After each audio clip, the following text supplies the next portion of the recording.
Hello Animal Crossing world, this is 16 tips and tricks for Animal Crossing. Hopefully this will be some useful information for you all. Enjoy.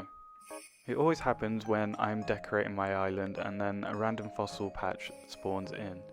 You can find 4 fossil patches on your island, so if you dig it up and find a secluded area that you can bury the fossil in, they will actually stop spawning around your island. There is 4 fossils altogether, but I find a secret little place here and I will re-dig the fossil. That will actually stop any other fossils in future from spawning anywhere else around your island. A neat little trick that I found out recently, and it saves me so much time. Here is also another cute little feature that I enjoy, and you can go and speak to Isabel on resident service and you can change the town tune. This doesn't mean the song overall playing in your town, but when you speak to a villager or you go speak to Orville, this tune will be playing. I think it's another nice little feature, and if you speak to Isabel you can actually change your town flag as well. And if you scroll down to Island Flag, and that will open up your custom designs, and then you can change your flag via this way. Which is also a nice little feature in the game.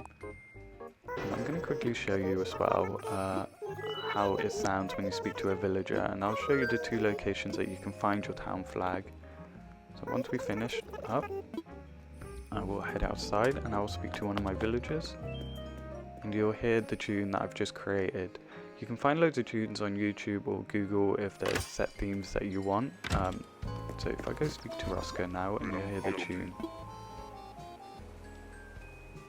which is a nice little touch. I do wish overall it would play on the whole town song, but it's okay. So the flag, there's one right outside here in resident service, and then if you run down to your airport, there is another flag just there. So you can change them to any custom designs you have saved.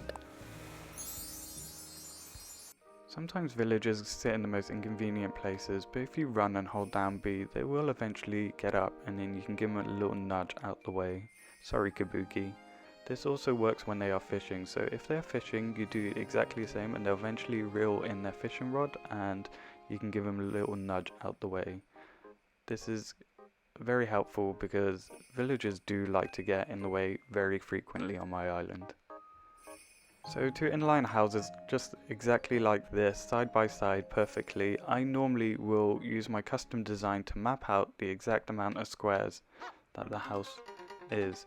So for an example, a villager's house is 4 by 3, so what I will do is I will paint down the 4 by 3 and then I will place the house down. This helps you kind of map out exactly where you want the house to be.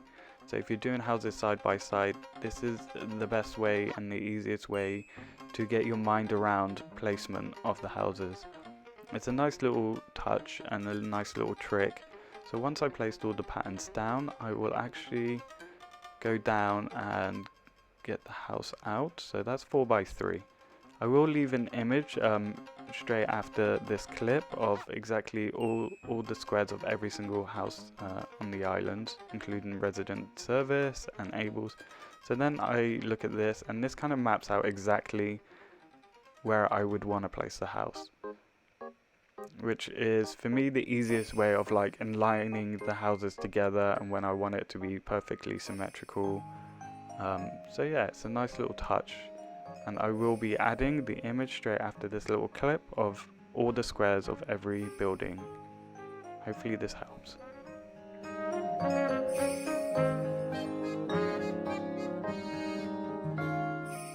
Here's another cool little trick that I didn't actually know until very recently.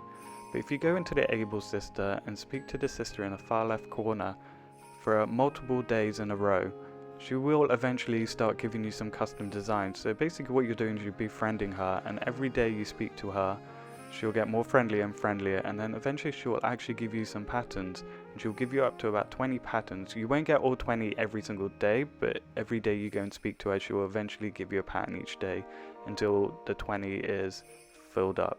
And how to use these patterns, if you go to a customization bench, which I will run down and show you. I don't know exactly how many days, I think it could be 6 days, but you can't do it all on the same day, so it's 1 day per 1 day. So if you open up something you want to customize, and then you have this little button just next to the pencil, says pattern. These are all the patterns that she will give you, which is a really nice little touch, and they're so useful. And because we don't have many customization space, so this is really useful. So hopefully that helps you out on this little section. Here's another little quick tip. If you go into Nook's Crannies, if you actually go into the cupboard and look for a DIY Beginners, this is another one I didn't figure out until a little bit later. But if you get the DIY for Beginners, it actually holds the frying pan, the stone stool, the old-fashioned wash tub, wood block toy, ocarina, and hay bale DIY. So it will hold all of those in one, and they are all really cool items to use on your island. So if you're missing those DIYs, it's because you didn't pick up the DIY Beginner, and it's another one that I didn't figure out till a little bit later in playing in the game. So hopefully that helps. Every day, make sure you go into your town hall and check the Nook Mile machine. It will give you some Nook Miles, a very small amount, but every day you go in, it will give you a very small amount. And another tip is, when you go into the Nook Miles, redeem your Nook Miles, and every day you have 2 fences that will change. So today I have Imperial Fence and Rope Fence, but every day they will swap over, and that's how you get all your fences. Another cool little trick that most people don't actually know is, when you're terraforming and there's a weed above it, you don't have to remove the weed. It's only when there's an item or flowers up there you have to remove them, but if it's a weed, you can just still knock it down.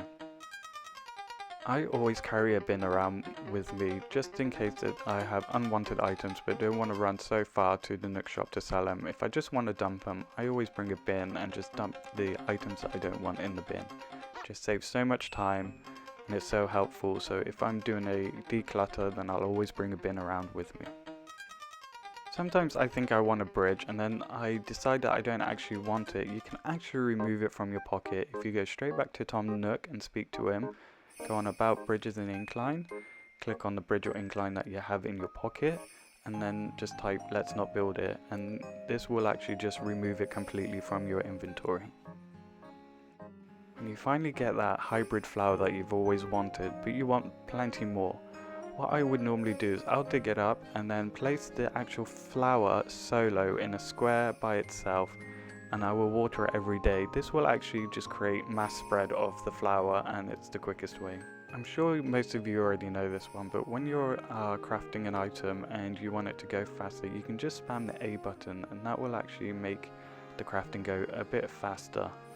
But again, I'm pretty certain most people know this by now, but if you didn't, hope this helps. If you have custom design floor patterns, you can actually just press Y button, and that will kick away the custom designs off your floor. It's a quicker way of doing it. If I'm creating a path and I'm using the exact same custom design on the floor, I will stand in one place, I will open my custom design, I'll find the path, and I'll display it on the ground. And I'll do this multiple times without moving. It's actually quicker doing it like this if it's the same pattern that you're using on the floor, instead of opening your Island Designer app and paint it on the floor. It's just a quicker way of doing it, and then what you can do is you can move a couple of squares down and repeat the process.